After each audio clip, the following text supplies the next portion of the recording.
I always say this story, but it's like when I was a kid, my dad and we were watching The Wizard of Oz, and he says to me, we were watching, and the cowardly lion was being cowardly in the jungle, and my dad said, he's really actually very strong. He just doesn't know it. And I remember when he said that, I said, it just dawned on me. I was about 3 or 4, and I were like, oh my gosh. I was like, it just stuck with me for life. And he didn't even try. He wasn't trying to be philosophical, but I was like, oh my gosh, it's true. He's a lion. If anything should be afraid, everything in that jungle should be afraid of him, you know? And because he didn't see it that way, he created this reality where everything was scary. And he experienced that reality because he created it. And I remember thinking, oh my gosh, we probably do that in real life, where if we think something, even if it's not true, we'll experience it. Of course, I'm using kid language, but I was basically Right. thinking that. And Yeah. so it stuck with me for life. And that's how it is. Like, we really are these magical beings that can do magical, superhuman things, but we've only been taught that we couldn't, and that is not true. And because we were taught that, we were experiencing a reality with the untruth. Or we're experiencing that reality. It's really the fact that we're experiencing the reality is a superhuman power that we've created. It is our superhuman ability that created that weird reality for us, but we can actually just go ahead and switch it off like the lion did.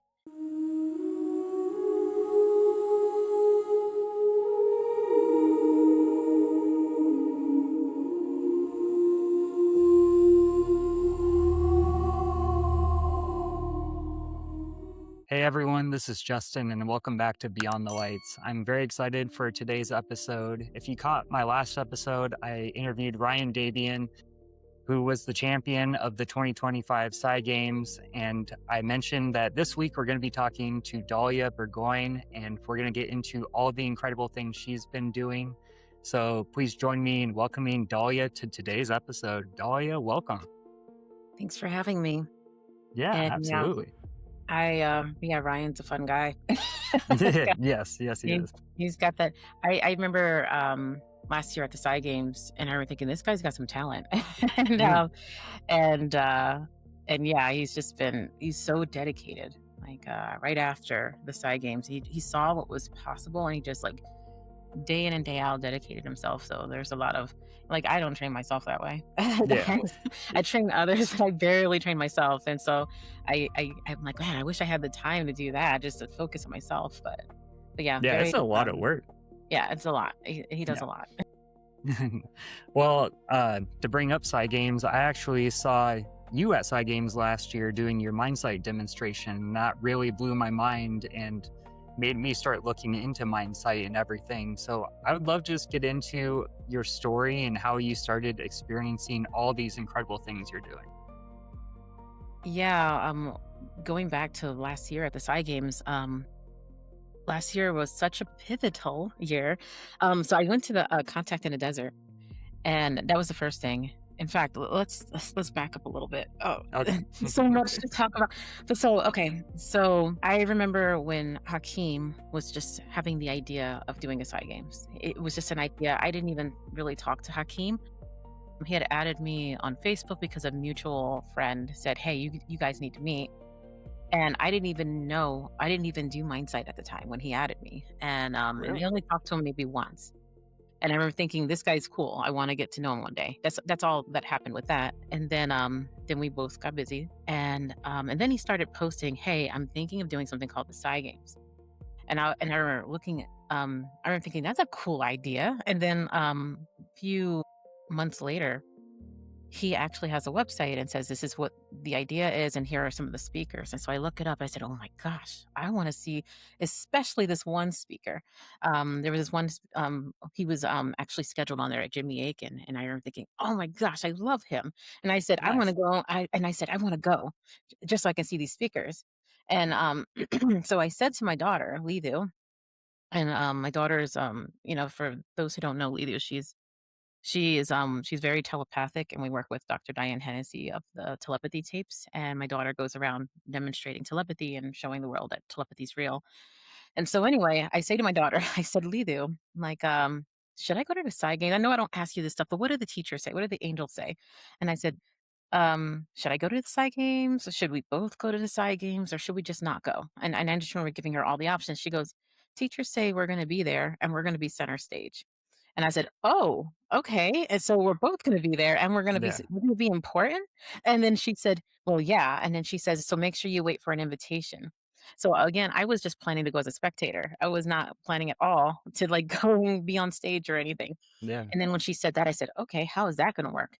And then maybe a month later, Hakeem reaches out and he says, "Hey, Dahlia, are you going to contact in a desert?" And I said, I'm like, I look it up because I didn't even know what that was. Hmm. And I said, I'm like, oh, it's a UFO event. And I said, well, Rob Freeman, who I was working with at the time, like I said, from Vision Without Eyes, I was kind of training with him, like I was demonstrating for him, and by then I had opened my mindsight, and I remember him asking Hakeem, he asked, like, "Okay, well, I need someone to demonstrate mindsight on the stage. Could you do it?" And I remember thinking, how does Hakeem even know I could do mindsight? Like, I haven't told anybody really. I've demonstrated for Rob, and so I'm assuming he asked Rob or something. And Gotcha. so Okay. so I agree to go with him to Contact in the Desert, and I go on stage, and it was incredible. The response was insane. And it was like everybody, it was more of a shock value. It was like, "What did I just see?" Everybody was pretty shocked by Yeah. it. And then, of Yeah. course, after that, Hakeem said, "Okay, now you gotta come to the Psi Games." And so that's how the invitation happened that my daughter was talking about. And then at the Psi Games, same thing. There was this huge, like, people were like, "What?" And there was a big shock thing happening. And it got people's attention, and a lot of people started training, and that was pretty incredible. And my work just like skyrocketed. It's funny too, 'cause when Hakeem invited me to contact, he had no idea that my mindsight was the way it was. Like, I'm like, he was so surprised that it was instant. Like, I could put on the Wi-Fi and I could see instantly. And he was Yeah. really surprised, and he started showing me, um, bringing me around to others and showing them. And I said, "Why did you invite me if you didn't know I was that good? Like, what did you think I could do?" So I was I have to ask him that. Like, what did you expect when you invited me? But so yeah, it skyrockets, and now this year I went to Contact and Desert again. It was a totally different experience. Last year it was shock value, and this year people kind of understood what mindset was, and this time it was more about the impact of it. Yes. And so people actually recognize, like, wow, there is a huge impact here. There was a couple of reasons. So one was I did bring Justin and Sean. So Justin, he lost his vision 10 years before to macular degeneration. So he lost his vision. So he was blind but he actually was seeing until he was in his 20s, like 23 or something. And then Sean, he lost his vision when he was 3, but he also lost his eyes. So he has no eyes in his head. He lost his eyes when he was 13. And so not only were they on stage and they were telling their story and they were talking about the difference in their life because they're able to see now, or at least, they're able to access vision. And they talked about what they remember from actually having visual with their eyes versus having mindsight. And they also showed us what it's like to be, I had them doing most of the talking, but they showed us what it's like to be in their shoes, to be blind and not have visual, not have their mindsight activated, and how there's a lot of things that us as seeing people, like, we just don't recognize in real, like, for example, if we're in a public place, we're not necessarily gonna get lost, like, we'll kind of find our way around, but they said it's really easy for them to get lost. They can be in a place where the exit's right there, right in front of them, and there's a lot of anxiety having to ask for help because it's That. so easy Yeah. to get lost. And then there's something I never even thought of is, like, sound. If it's too noisy, that's their version of going into darkness. Like, if it's too Mm. noisy, it's really hard to get around. It's kind of Just disorienting. overstimulating and yeah. Yeah, Gotcha. so there Okay. was just so many things that we learned, and then they talked about the impact, and then, of course, they demonstrated, and people are like, "What the?" But what was interesting is, Carolyn Corey also screened her, part of her movie, Superhuman Rebirth, which is coming out pretty soon. And, in the movie, the part that she screened mostly was with my work with Justin and Sean and another one named John, and she shows them, doing some lessons with me and then starting to see, and then they take them to a lab, or they take them with Alex Gomez. He's a scientist that studies this, and they take him with him, and he kind of sees what they could do, and so the results were phenomenal, especially with one of them. Like, he got 120 correct in a row. So you'll Wow. see that in the movie. And then what's interesting is that they went to an optometrist right after, and even the one with no eyes, he got checked too. I don't know why, but just to make a Just point. to do it. Yep. Yeah. And so the optometrist, they didn't tell him that these guys can see. They didn't tell him because that's very offensive and for some people, or very hard for people to take. And so he just looks at 'em, he talks about their condition, says it's not possible for them to see. And they're like, "Well, what if, what if they could see, like, is it possible for them to see little flashes or for them to," and he's like, "No." And he's just getting like more and more like, "Why are you asking me this?" Like, he's like, "In Gotcha. all of my years, you cannot do something like that." And so it's really interesting to watch. And so some people watch that, and so most people, when I'm on stage, or when most people are inspired, like 90 something percent are inspired. But I remember at the Psi Games last year, this one person came up to me, and he really thought that I must have had an implant in some way. He even thought maybe it was an alien implant.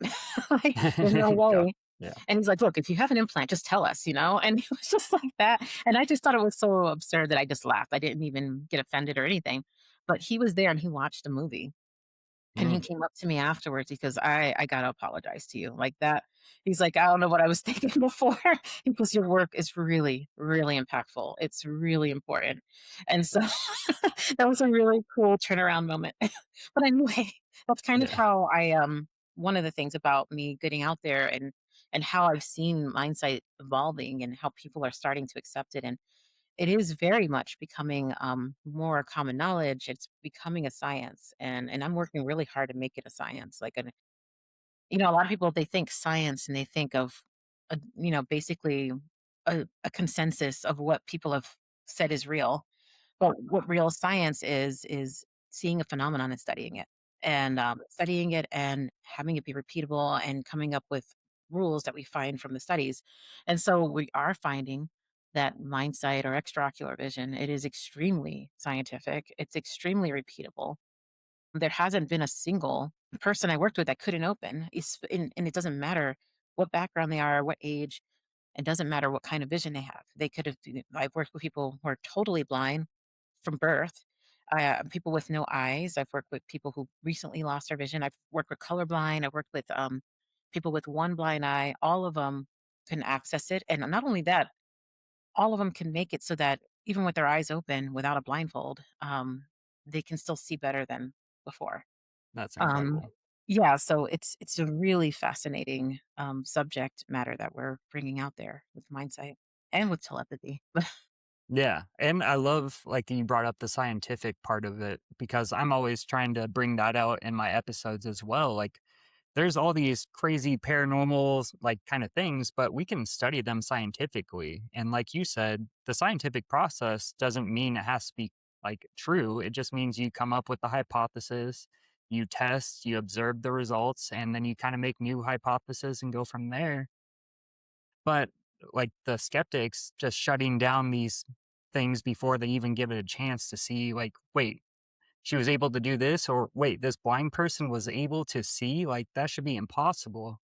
And what I really love is, like, instead of putting the anomalies, like, in a box and like, "Oh, we don't know what to do with those," like, we should be focusing solely on those, like, "Why is this happening?" Like, we may not understand, but the fact that blind people are seeing, this is paradigm shifting, like, everyone deserves to know this, and that's Yeah, yeah, I agree. And so I like to there's a couple of different kinds of ways of looking at scientifically. You can either say, is this happening, and try to focus on that. And some people will just go with with the goal of debunking, and some people will go with trying to actually see if it's happening.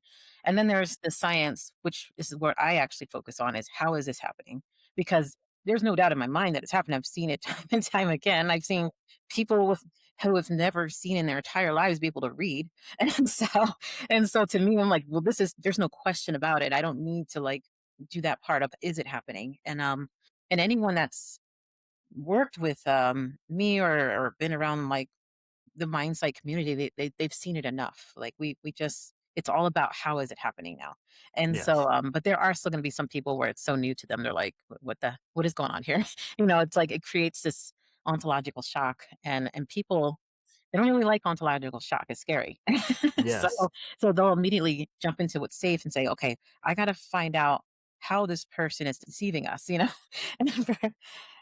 the same happened with autism and the autistic community with spelling, and even without the telepathy, just the kids communicating on a letterboard. I had to deal with that, and I was very surprised where people will see it right in front of their eyes and they'll say, "Nope, that can't be happening. They're not really in there." That's not really Yeah. them talking. I'm like, of course it's them. Like, what? It's so easy to prove. And it's like they just don't even want to hear it. They're like, "Well, what does science say?" I'm like, "What are you talking about? What does science say?" And I'm like, that is the most ridiculous thing I've ever heard. And so, so yeah, and I remember it happening then. I'm like, I don't need science to tell me. All right, and I wouldn't even say science. I don't need someone's research from years ago to have already proven something before I believe it. Especially if they've never even looked into it. You know, and so yeah, I do see a huge value of science, and I don't see a value of what people are calling science, which is not really science, which is just a dogma of like, oh, if it hasn't been studied already, it's not real. And I'm like, Yeah. that's not science at all. Yeah. Have you noticed a shift in like the paradigm? Like, are scientists becoming more open to studying this? Well, it's in my experience, I haven't seen any scientist that wasn't interested.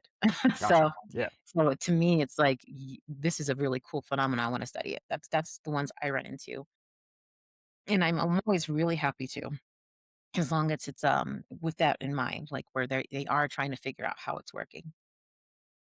Because I use that all the I'm always experimenting myself. I'm always trying new things, and I'm always trying to find ways to make it faster and easier, for especially the blind to pick it up, and or for a sighted person to do it without doubting it. The brain is incredibly malleable. And so, all the way up until our last days, I mean, our brain can still rewire itself. So that's why, the practice that you put in there can actually, shift things for you. And the reason why there's more than one reason why it's important. First of all, once you've had the firsthand experience yourself, then you really realize that this is real. And then once you realize that it's real, it really has tremendous implications. I mean, it says that we are far more interconnected than we really think that we are, that we really can't hurt others without hurting ourselves.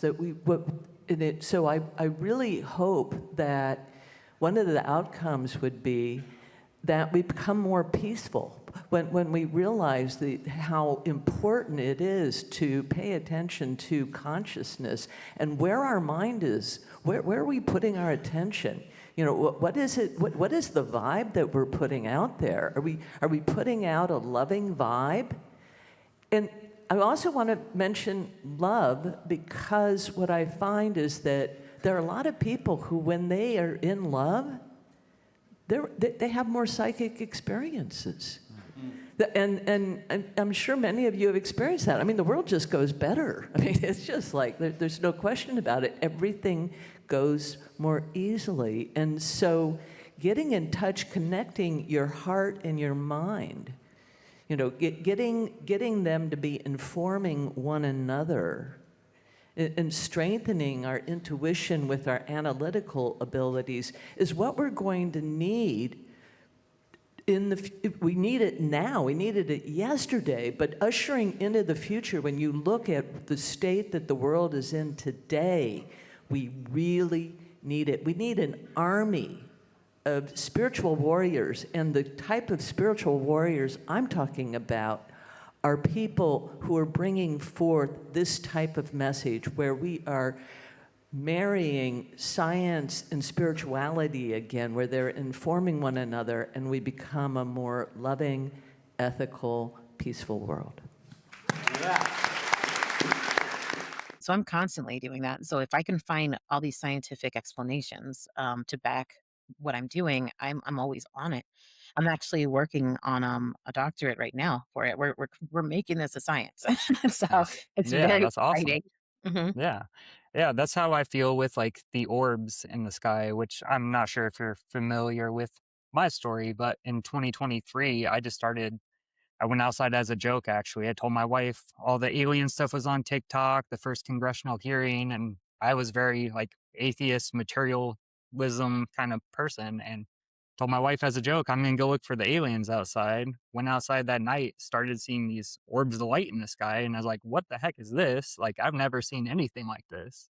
And Hmm. that like sparked this curiosity off in me where I just started going out like every single night. I had to document everything I was seeing and really trying to do it, like you said, like in a scientific way. Like, I just want to document everything seeing in the sky. It could be birds, satellites, whatever, but just let me document it so I can like classify these different things and kind of build like a database. And through the last couple of years of doing that, I've been able to record some really incredible things that Wow. like to me this is real. It's like with you with the Mindsight and everything. Like this is my life. This is like the reality I'm living, and it helps a lot with like the UFO files being released and like people's paradigm shift kind of happening. But I also think all these psychic abilities or lost senses are very intertwined into that phenomenon. I think so too. And yeah, do you think this is something new then, or do you think this is something that is like ancient that we're just like rediscovering? I think a little of both. Gotcha. I Okay. find it interesting that an like person that has the background decided, hey, I'm going to go and check out the sky, and instead of just immediately saying, well, that stuff's not real, and not even looking. And I feel like so much of what's real, so much of these incredible phenomenons right in front of our eyes, and we just don't pay attention. And it Yes. happens all the time. But and it's because we don't know where to look. But as far as what you were asking, my daughter, she talks. The book Childhood Zen with by Arthur C. Clarke. It's from the Uh, 1950s. I'm not feeling familiar with that one actually. Okay, so it's a short read, and I highly recommend it because my daughter says that's exactly what's happening now. That's Oh, exactly what's okay. happening.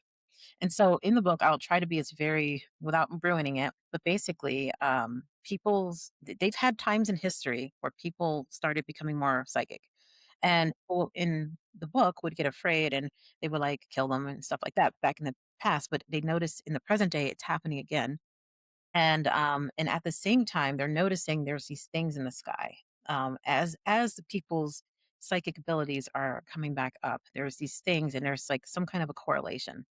And and then I'll just kind of leave it at that. I don't want to ruin it, but like Chris Bledsoe's explanation is very similar to the book.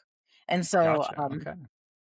I'm very much about, I the way I see writing, because I'm also a writer. I do a lot under a pen name, but but I've always noticed since I was a kid that when I would write something, it would happen. And I used to always wonder, okay, did I create it into existence or did I just channel it? Did I channel something? And so I felt very much when I was reading, I'm like, "That guy channeled that. That stuff is Yeah. happening."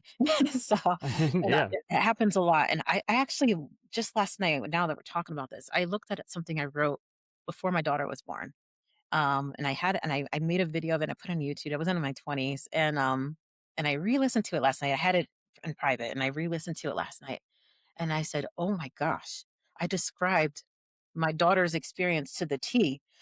And I said, "What the heck?" And I'm like, I had no idea. It was a horror creepypasta back then, with the Yeah. creepypastas. And in the story, it was about like this girl that wakes up and she's in this weird place, and the environment, like she can't feel her body anymore, and nobody can tell, like she can't speak, and nobody can tell like she's even in there. But what she discovers is, even though she can't feel her body, she discovers she can take a pen and she can write. And then at the end, like I'll just kind of just there's like at the end, she they start to kill them, like the ones that are like her, because they didn't Mm, think they were in there. And she goes, "I'm glad they didn't see my writing, otherwise they would know that we can think and we are in here. But and so the whole time I was like, oh my gosh. I was like, Yeah, how did that's I think that crazy. before you were born? And oh, another thing that was interesting is they had these episodes of violence sometimes. And that's one of the Mm, things that the autists have issues with. It's these episodes where they don't control themselves. And then they become sober again, and all of a sudden they feel bad about what just happened, or they're a little confused, and that happens a lot too. And just the way I described the world, it was like, oh, the world is really clammy, it's so like dense, and the food is bad. And so um I remember that specific creepypasta. Well, so off topic, but I remember when I wrote that, I remember waking up one day having a dream and saying, that was a weird thing, let me write all of this down. And it didn't take me very long to write. And so I remember thinking, that was a weird thing I just pulled out of nowhere. And it took me until, like, it's been like 20 years since I've read it. And I was like, "Oh my gosh." I said I had no idea. And so anyway, when I think of childhood's ends and authors, a lot of the times the stuff is being channeled, even if they don't realize it.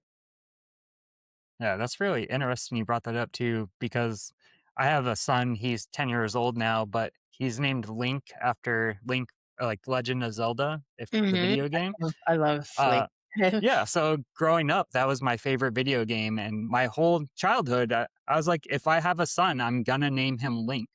Wow. So I ended up, his name's Lincoln. I had to compromise with my wife, but he goes by Link. But he That was is so born. cool. He was born in 2015, and it's crazy when I look back now at like how this played out. But so at 4 months old, he had to actually have open heart surgery, and he did like amazing. He did really well. We were out of the hospital in like 3 days. And then when he was 2, he was diagnosed with autism. He was delayed and wasn't speaking. He didn't speak till he was about 4.5 or so. But just like thinking back, like I always wanted the son Link. He has super blonde hair. He didn't speak. Like Link doesn't speak in the video game ever. He's a warrior. Like he went through heart surgery. He's my little warrior. And it's just like crazy when you look back and it's like, was I channeling something? Like, did I know that was going to be the future or did I like manifest it? Which kind of gets Exactly. into like beliefs, which I would love to dive into with you with like the mindsight and everything. Do you think like beliefs play a major role in how all of this works? Most definitely. Yeah. In fact, when I'm working with people, I don't even say that I'm giving them a skill. All I'm really doing is working on their belief or their mindsets. And I try to make it so I try to model and make it so that it's similar to when you learn as a child.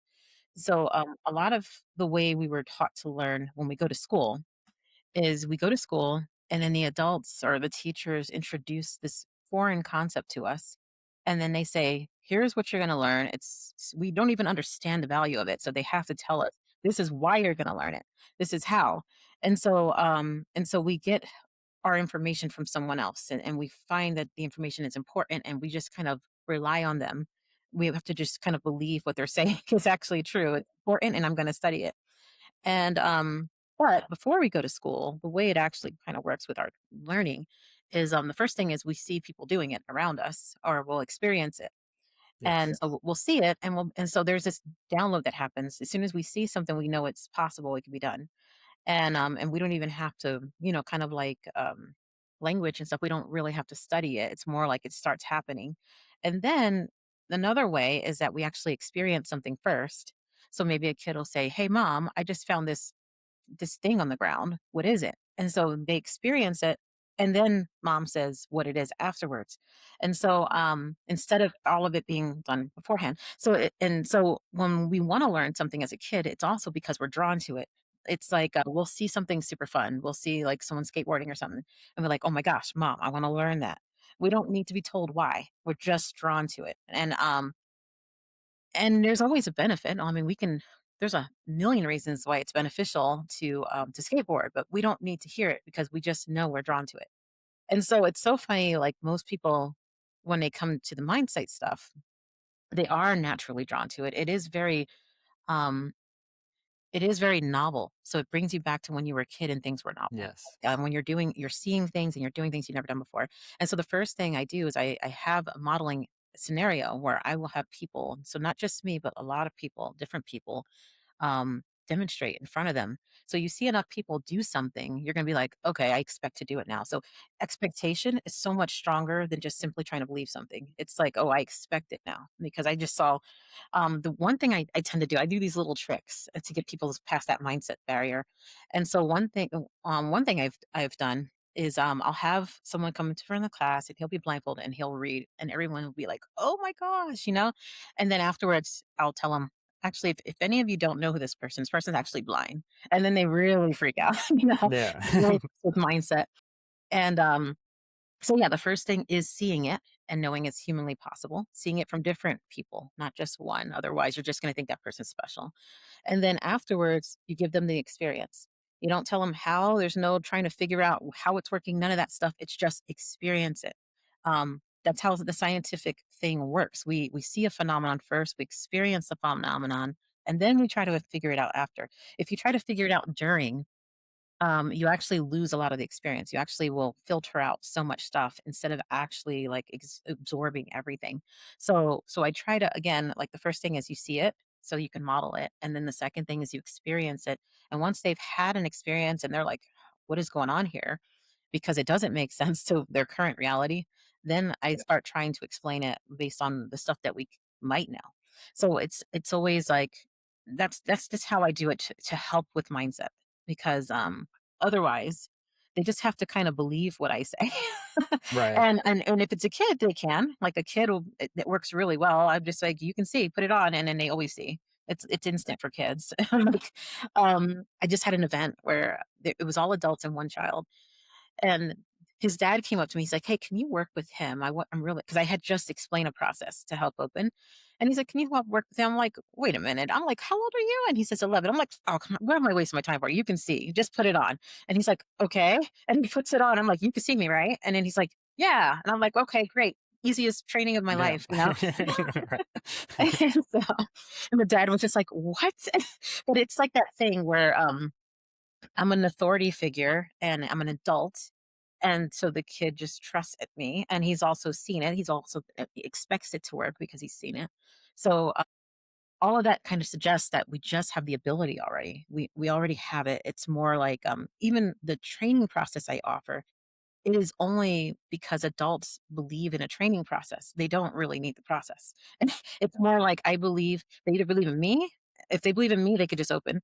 Or if they believe in the process, they'll just have to go through the process, but they're putting all of their faith onto the process.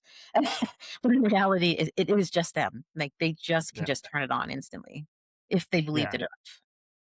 Yeah. I'm glad, like, a lot of the things you said actually really resonated with me too, like with the orb phenomenon as well, like the inner child thing. I Hmm. say that the events all the time, like tap into your inner child. Like going through this whole awakening process has really brought me back to my inner child and back to my imagination that I feel like life kind of beats out of you when you're going to a normal job. And I Hmm. was in the military, so like I went through basic training and all these kind of crazy things. Um, and then like the beliefs. I was talking to Austin, who's also friends with Ryan. I'm not sure. I think you know Austin. He was at There's two Contact in the Desert. Austins. So Um, he was at Contact in the Desert. Okay, I know which one you're yeah, talking about. Okay. yeah. So we actually have been putting on Skywatch events since August last year, and starting this year, Ryan's been coming out and doing the psychic demonstrations as well. It's been really cool because it's like you said too. It's like we're giving people the hand on experience, so they're getting to do it for themselves. They're seeing everyone else do it too, so they're like, oh yeah, this is possible, and they just start doing it really quickly.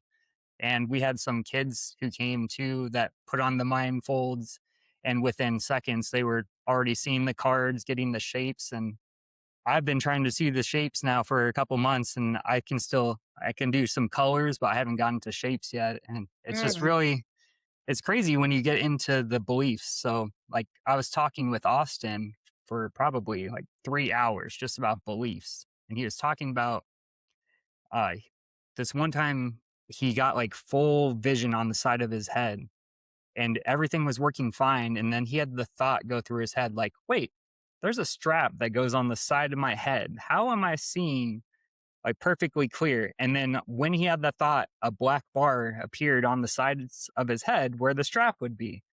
So, like, just getting into really what you believe is possible or what's happening, the brain will kind of just like create that experience.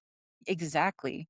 Yeah. It's like, our reality is really what we believe. It's like we Yeah. create it, That's and what we I think. I feel think we are creating reality. yeah, Yeah. I'm Yeah. very I feel very much that way. We create reality as we speak, and as Yeah. like, we create it every day, and, it's what's interesting is, I've seen I know a lot about how Mindsight works, and one of the things is once the person knows what it is, based on other senses, well, once they know what it is, the brain fills it in for them in some cases.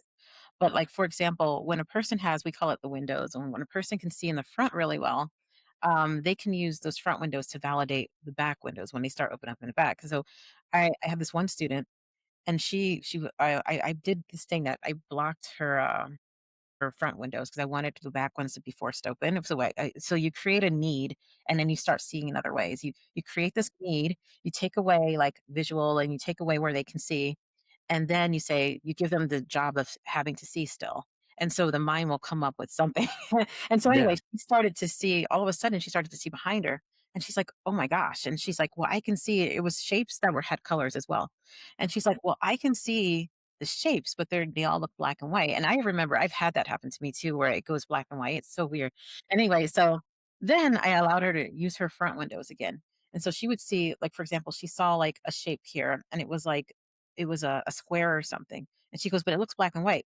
And so I said, "Go ahead, put it in the front window." She puts it in the front window, and and then she sees a color, and then she like puts it back.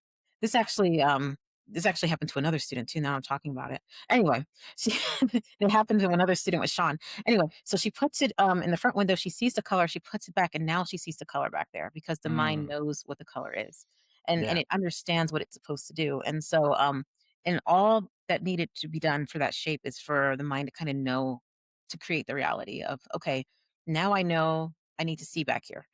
Yeah. Hmm. And so, so what I do is I do create the conditions, and so that the mind, and then I say, okay, here are the conditions, and here's the tasks. You still have to see, and, Yeah. so the mind will do it. They'll figure it out. Especially since in the trainings that I do, and I do it with various people, but in the trainings I do, I do this thing where I work with expectation a lot. So in the beginning, we'll do things. I'm sure you've seen like the trends where people are putting stuff on the walls and stuff Yeah. and so like, that's an example of mind over matter. And so we'll do something like that, and people will start to learn, oh my gosh, this is something I've never done before, and I'm doing it, and they start to get into this expectation that every time Dahlia tells me to do something, I end up being able to do it even though I've never done it before, or even though I've never thought it was possible. And so I'll always give them something really weird and random every day. Like, all right, your task Yeah. is to do this. And like for example, like I don't know if you've heard of this one where we like cut a fruit, we tell them to put it back together, make it stronger than before they cut it, and then we actually weigh it. Like, we actually test its strength, Wow. and sometimes it can hold up to like 100 pounds. And, Dang.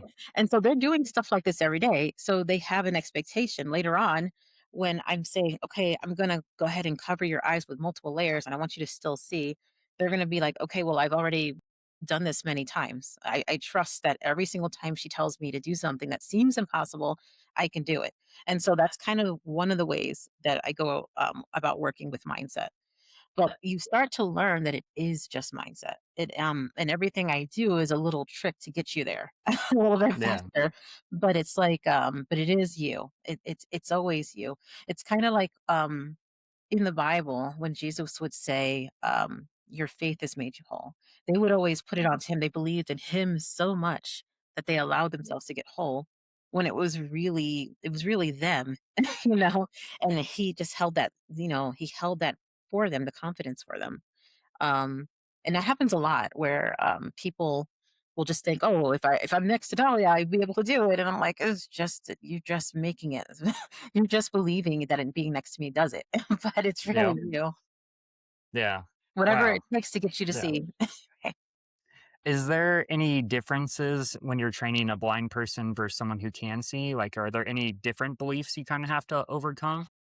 Everybody has doubt and everybody has limited thinking. And so with everyone, every time they bring up some kind of a limited idea, I just flip it around on them. And so if a person's born without eyes, they'll say, I've heard this before. They're like, "Oh, well, it's going to be harder for me because I have no." I'm like, "No, it's not. No, it's not." And I'm Yeah. like, "No, it's not. It's going to be easier because you have no eyes because of this." And I'll give them a bunch of reasons that make sense to them. It's not necessarily true. It just makes sense. It makes sense, and it's also like this per. And I've also will give them examples. This person was able to do it. This person was able to do it. You're actually at a better place because you have no eyes. So I'll say something like that, and then that'll get them out of it quickly. If a person does have eyes, or even if they have a little bit of light perception or something, and they'll say, "Well, it's going to be harder for me because I won't be able to tell if it's my." I'm like, "No, it's going to be easier because of this." And so I'm constantly like kind of working with getting rid of those ideas that it's harder because they'll make it harder. Um, but yeah, everybody has doubt though. When they have to face their own doubt. If they didn't have doubt, that means they would be doing it already. So there is if you're not doing it already, there is some kind of doubt you have to face. And people are always shocked that they have doubt. A Yeah. lot of people are shocked when they reach their doubt point. And so what surprises some people though is like you can understand why a blindfolded person would doubt. You could think like they'll just think, oh, there must be like a crack in my mask or something. A blindfolded person would think that. But blind people doubt all the time. And in fact, they're shocked that a blindfolded person would doubt. They're like, "Why would a person have a blindfold on think that they could somehow see through the blindfold?" I'm like, but I'm like, "But here you are, being blind, telling me you need a blindfold because now you're starting to actually see." You know? Yeah. And so, Yeah. It's all perception of it. yeah, and even if Yeah. they have no eyes, they think they're cheating in other ways. They think they're cheating with other senses, and I'm like, I don't see how you could be doing that. I'm like in the beginning, like, I give them a lot of little things to help them get to the point where they can see without any of their other senses. Well, let me change that. Really, all of our senses overlap, but they get to a point where they are seeing, and they're like, "Well, am I actually making this up? Am I imagining, or like, am I using my other senses?" And so there's a couple people who are born blind and then they start seeing, they start to read and they're doing this stuff and it doesn't take long, just like a couple days. And when it starts happening, they're like, how do I know I'm not using other senses? I'm like, well, first of all, or they say my senses, and I'm like, well, first of all, sight is a sense. So yes, you are using a sense. And I'm like, and how? You've never seen light before, but now you can actually just not only pinpoint the light, but you can just follow it around or an object. If I move an object around, you can just point and just track it. And how can you do that? And they might think, sound or something, but then it gets to the point where I could just put stuff on a screen, depending on the blind person. Some people see right through the screen. So I'll get to that in a second. But I could put like words on the screen and they can read it. And I said, okay, how do you explain that then? And then they'll be like, there's no two ways around it. I guess that really is seeing, you know. Yeah. But it's really hard for them to accept at first, because it's just Well, too much to to accept it in the beginning. yeah. And then even like the more you do it, like I've done this to myself with the orbs and Mindsight. And I was talking to Austin about this too, because he's had it as well. Like your mind kind of like tries to gaslight you into, no, you weren't able to do this. No, these were satellites the whole time. Even though you've seen all these crazy things for the last 2 years. No, they're all this like the mind, like the ego kind of like tries to like get you back into like old habits or routines, it feels like. And it's kind of like this thing that you're always kind of having to like battle against until you finally can like cement in those beliefs. Uh, Exactly. yeah, We have these foundational beliefs that are very concrete, very old, that says we can't do these things, especially in a normal state. Like we might think, yeah, we could do it, but we have to be in an altered state. I'm like, no, you can do it all in a normal state. You can do it right now, like incredible things. And there's this one thing I usually say. I say, how many times, if you have a foundational belief that says all crows are black, how many times do you have to see a white crow before that belief starts getting cracked. And so you only need to see one white crow and it starts to get cracked. And then you'll think, okay, there's an exception to the rule and blah, blah, blah. You'll try to explain it away, but then you'll start seeing more and more other crows. So you might see other white crows or other colors. And then eventually you'll have enough evidence where you can't just explain it away anymore. So your first instinct is to try to explain it away. But then eventually there's so much evidence that the original belief is just gone and it's replaced with another one. And the other one would be, oh, there's different kinds of colored crows. So, and so that's kind of what happens with these things where we just immediately start off like that's not possible. And so once we start seeing through it, literally seeing with the blindfold, then we'll just the first instinct is okay, I'm going to go through my database and try to explain it away using the stuff I currently believe, and it doesn't really match. So there's this part of you that's shocked, but there's this other part of you that's kind of grasping, like, I don't know, you know, Yeah. um, you know how there is the left hemisphere and the right hemisphere. That's kind of how Yes. we explain that phenomenon. And so the right hemisphere is about having no filters. It's about seeing everything with no kind of structure.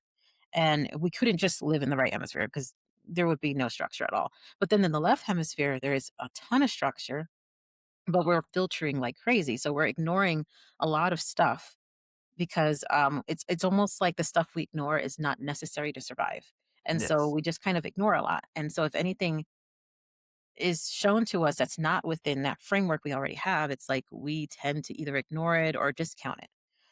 But if you're actually opening up and you're having this novel experience, then that's when the shift starts to happen. You'll have a little bit of the shock, and but you see enough evidence, then it becomes your new reality. So everything you see, it becomes a part of your left hemisphere. It starts to become it becomes cemented. And so with me, a lot of this stuff is my reality. There's no shock for me. It's just telepathy and the mindset stuff and a lot of the mind over matter. I still get a little shocked with some of the mind over matter. But as far as telepathy, that is so my world. That's so my reality now. I want to get into telepathy, but before that, what's the most shocking thing that you've experienced in training all these different things so far? Oh man, the most shocking thing was duplication happening in front of us.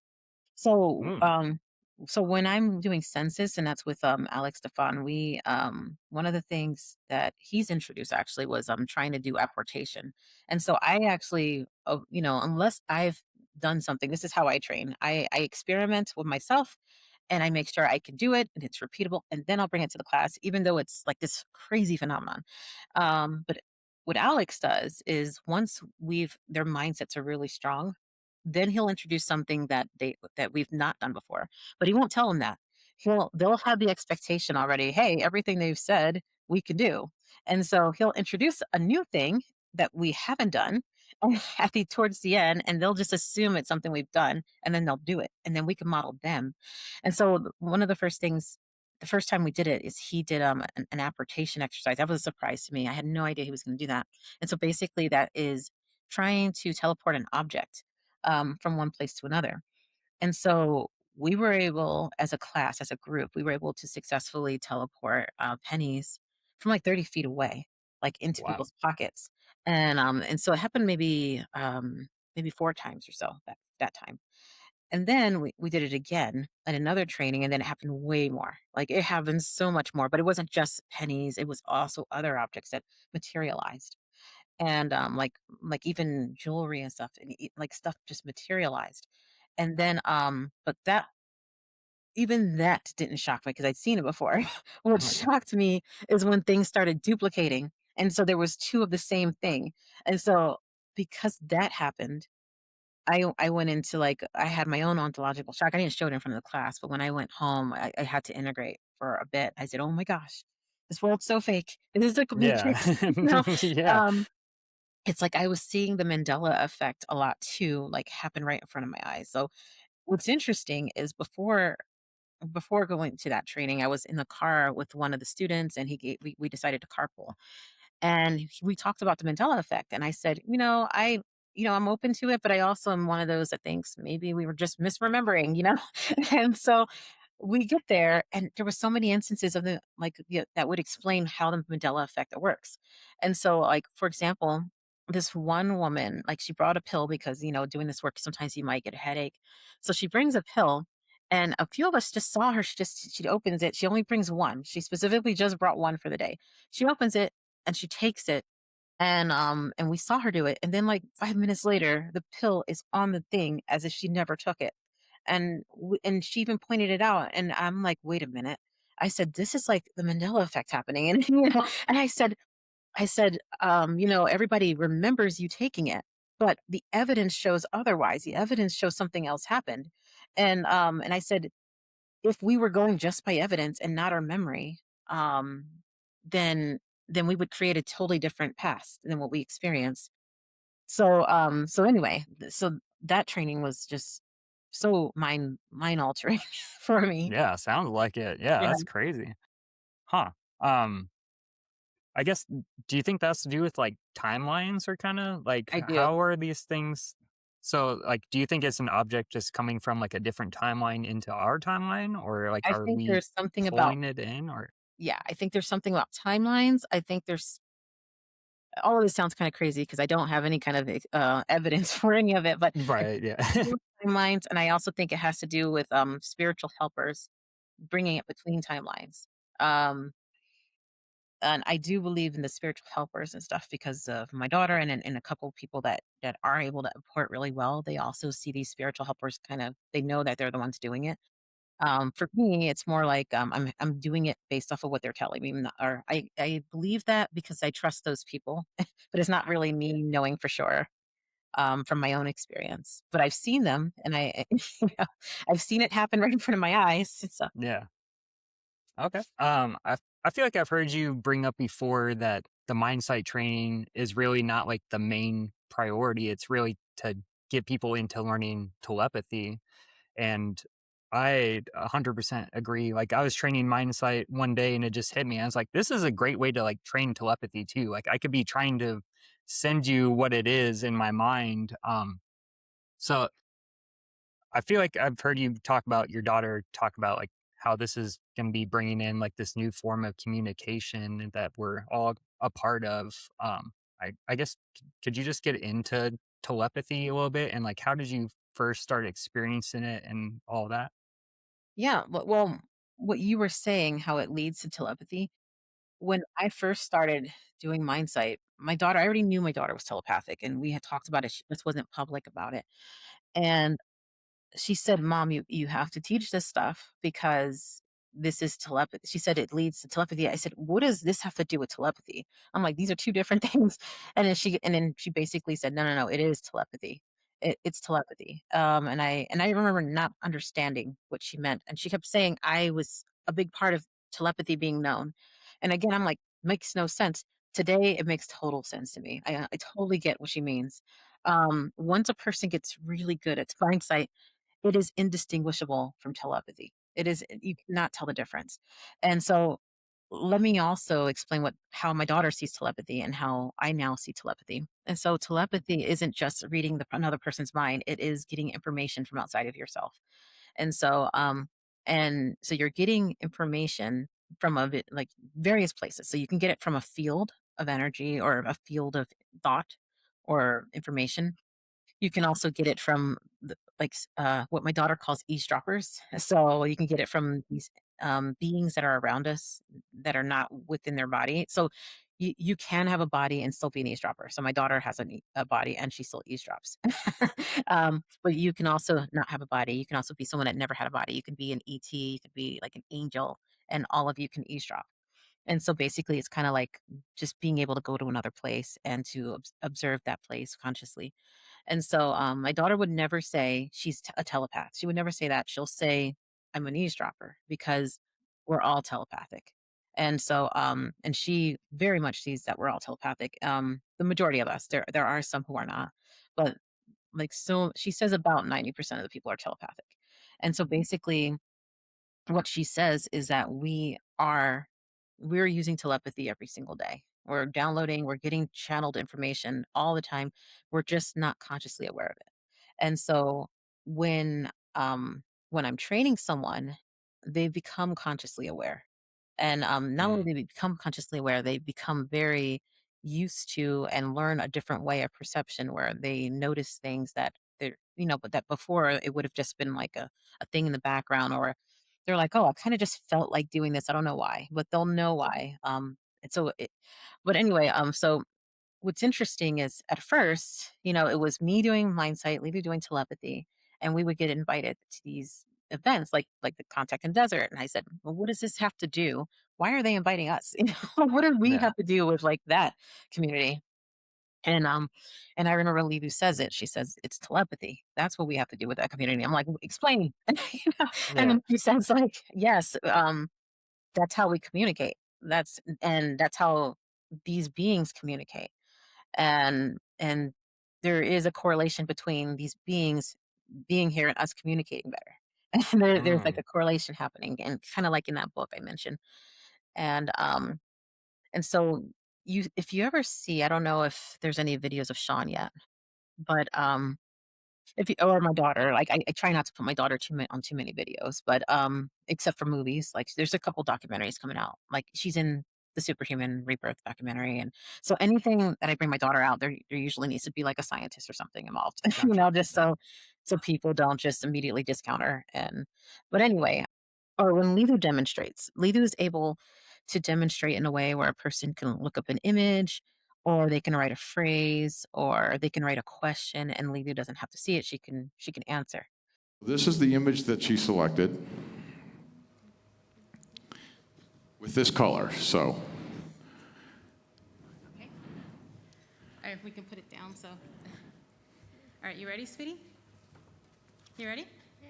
So he just held a color up. Can you spell the color? Hopefully you guys can see. Can you spell the color that he just held up? Go ahead. Do it. No, I can't touch right now, sweetie. Normally I tickle her, but she knows for demonstration I can't touch her. So go ahead, sweetie. Go ahead, sweetie. First letter is B. L. U. Sorry, E. oh, well. So she got the color. So now,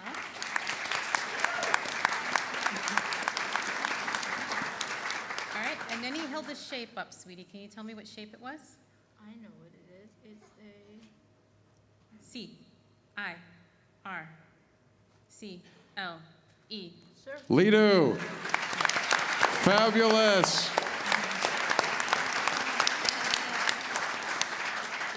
What color there, bud? Oh, We're gonna- we got the blindfolder again. Okay, Go ahead, sweetie. okay. This mic, okay, there we go. There's the image and there's the color. Everybody back here can see this, I hope. Now we're going to show it to the stage. Dalia? I don't know what color that is. Okay. You ready, sweetie? Yeah. All right, what was the color first? Go ahead and spell. Y. E. L. L. O. W. Got that. All right, sweetie, and what was the shape that he had? Oh, I know. S. Q. U. She's going faster than I can say. A, then R, and E. Lidu, you're amazing. With Mindsight, Sean, for example, has no eyes, and I also put this extended mask in front of him. At least I did in the last time I had him. Like, we put an extended mask so he couldn't use echolocation. So, so that's his equivalent of making him blindfolded. And so, Gotcha. and so we put on this mask, and an extended mask, and we start holding items that are not even facing him. It's right in front of me, facing the audience, and he's able to do it. And so people will say, well, is he just reading your mind? And I'm like, well, he doesn't, I don't have to know what it is. He's still getting it. And I've had it before where people would write a word or a letter or something, and I would even be in another room with that person, and we would even put it in a desk, and he could still read it. And I've actually had him demonstrate it, like where I'm in front of this huge crowd in like Sedona, and I have this word on a paper all the way in the corner of a dark room, so nobody can see it. Nobody in the audience can see it. It's just facing me. I'm far away. Sean doesn't know I'm far away because the microphone or whatever the speaker system is right next to him, so he has no idea how far I am, and he's just reading it, and the people like in this scenario, they're like, "How is this happening?" Like she's obviously people in the audience are picking these words. I'm far away. He's still reading it, and I'm not even having to look at him, and so but the thing is, it's still telepathy. Like it's still very similar to telepathy. If you see that audience, they they got so lucky because they got to see Sean and my daughter. Um, but they saw my daughter doing something phenomenal like that, and then they see Sean, and it looks exactly the same. It looks just the same, and so it becomes indistinguishable. Both of them. When my daughter describes it, you really can telepathy really does with all the senses. So working all the senses helps you get better. But with Sean, and my daughter, they actually if I have a word, they actually both see the word. They see it in the air, and that's called Mm, prophantasia. So Sean, he sees it right here regardless of, where it is, and my daughter does too. She sees it, like, just floating in the air, and, and so it's like they're doing the same thing. And yeah, so people have asked her, like, "Where are you getting that information?" And she says, "Well, a lot of people think I'm just getting it from the teachers or something, but it's not always the case. Sometimes I'm getting it from other eavesdroppers in the room. Sometimes I'm getting it just from the field, and sometimes I'm getting it from you, if so yeah, there's a lot of different ways. But the thing that is the same is that she's getting it from outside of herself. Like, and that's what makes gotcha. it telepathy. Yeah. I'm sorry, you went kind of blurry when you were talking there. So, with Mindsight, um, there's different ways of perceiving without the eyes. And so my daughter, she says it's all telepathy, not just Mindsight, but all of the stuff that we're doing. It's like all Yeah, telepathy, involving telepathy. But Mindsight, there's different ways that I kind of teach people to see without their eyes. So one of them is it's these steps that develops hyperphantasia, and that's the ability to see inside of your mind's eye. So other people might call it the intuitive. That's what some people have called it. And another way is to do like a transparency vision. So that's when you are seeing through obscure objects, or you're seeing through things. And so Ben Carson's very famous for that, where gotcha. he's a neuroscientist or neurosurgeon, and he can see through bones and stuff. And so because of that, he can do really advanced surgeries, really dangerous ones. And so he's very famous for that. And so I've had a lot of neurosurgeons reach out like, hey, I need to learn how to do that one. So that's transparency vision. And then there's the remote seeing, where you're seeing like and Sean has all of these. He has like all of these, but then when you're seeing into another room, that's more of a remote way, and it's like real time. It's like, as soon as I'm holding up a word or something, you'll know what it is, and sometimes you'll know what it is before too. And then and even precognition, that's also we have all these different terms, but even precognition is considered, telepathy to Lidu, because there is no time to her, and so it doesn't matter when it happens, she can still see it, and she's still getting it in a telepathic way. Um, but anyway, other ways to see is you can see in the dark, and so I call that the edge detection one, where you are seeing the shapes of everything in the dark. So you can go into a new place and you can see, and that one's more like black and white almost. But Hmm, you can learn to gotcha. see in color in the dark too, like you can. Then there is the prophantasia. What I mentioned is no matter where the object is, you see it right in front of you. And then there is this light sense that I use a lot. And so the light sense is what you see most people with the blindfold on doing. It's where they're seeing in a visual like way. They're seeing as if they're using their eyes, but they're not using their eyes anymore. And so, and the reason it works is because we've been taught, inaccurately taught, that vision comes from information going into the eyes and then into the visual cortex. But in reality, vision is just information going from a bunch of different places, like our senses, and then going to the visual cortex and then showing it to us.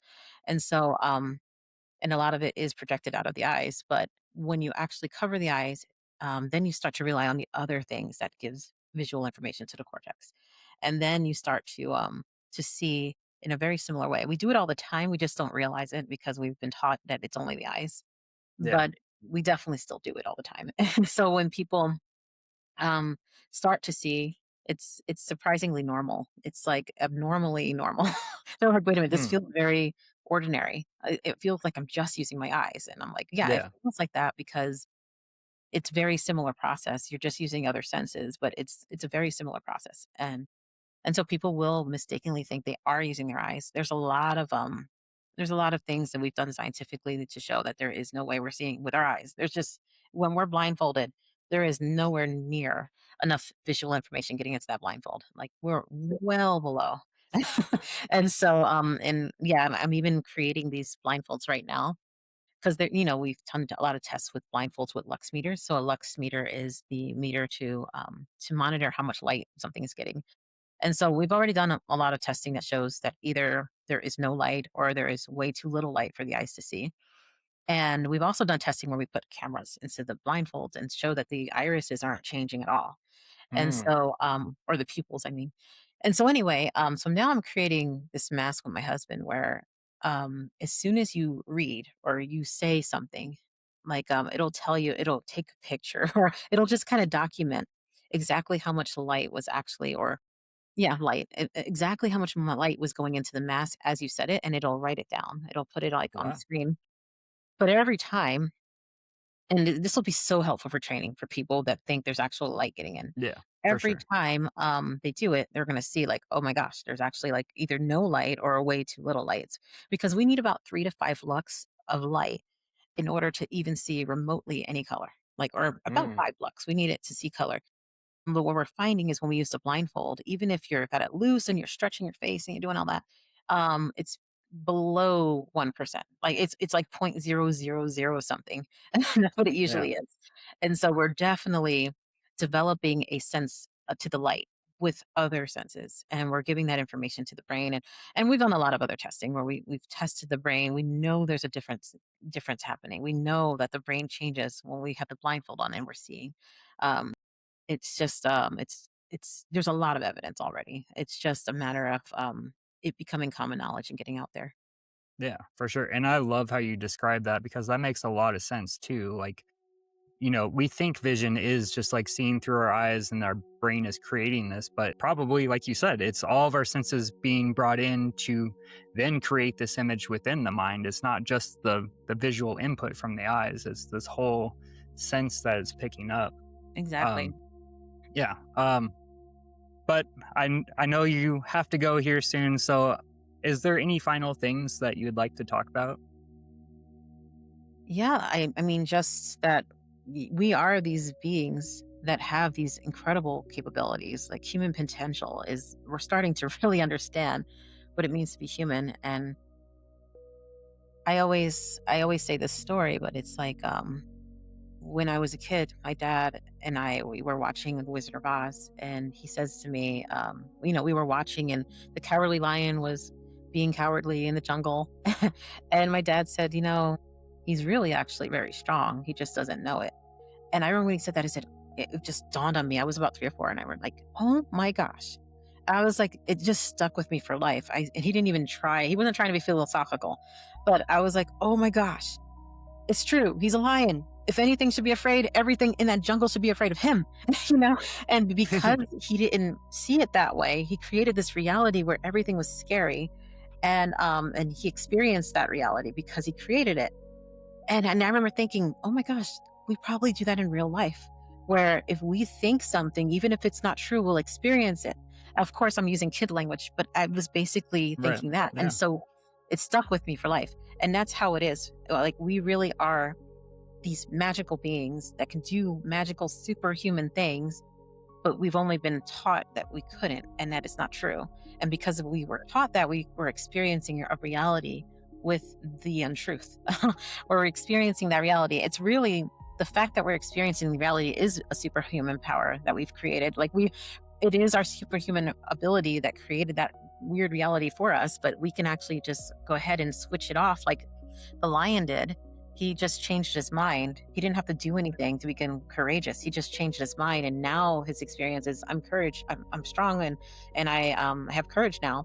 And it's like us. It's like all we have to do is realize that and know and expect that we can do it, and that we are superhuman, and then we'll start having the reality. And so for me, again, like I said earlier, is expectation is stronger than trying to believe.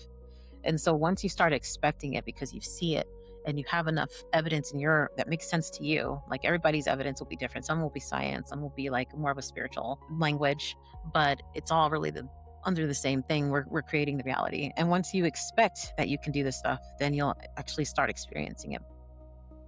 100%.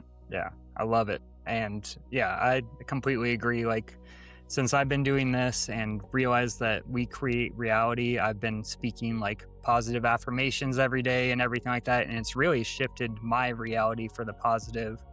And that's what I hope, like with all these things, we can bring that positive reality to everyone. Like, planet Earth could be such a beautiful place if we all came together, stopped the fighting and killing, realize that we have this unlimited potential. Like, life is magical. We are capable of all these incredible things. And yeah, I just want to thank you so much for your time today. And thank you for coming on Beyond the Lights. I had a blast with this conversation. Yeah, thank you. Same here. And I agree with you. And the more we develop our telepathy, the less the fighting and stuff will happen, because you'll all experience, or we will all experience each other. If we do something to ourselves, we're doing it to someone else. If we do something to someone else, we're doing it to ourselves. And so that'll become more apparent. And so yeah, it'll be a lot less likely we'll be wanting to kill ourselves or kill each other and stuff like that. Yeah. And like the telepathy, I think the phenomenon and then the sky that I'm connecting with, is helping me open up telepathic channels that I was unaware of, because I mean, here I am talking about lights in the sky and changed my entire life, and I'm not sure why, but I felt this like knowing that I need to share this information. So Amazing. Yeah, I think we're at that paradigm shift. I think society is hopefully going to go down that good path, and it's going to be that wonderful world that we all can envision. Well, thank you so much, Dalia, and thank you everyone for listening, and I'll see you all in the next episode. Thank you.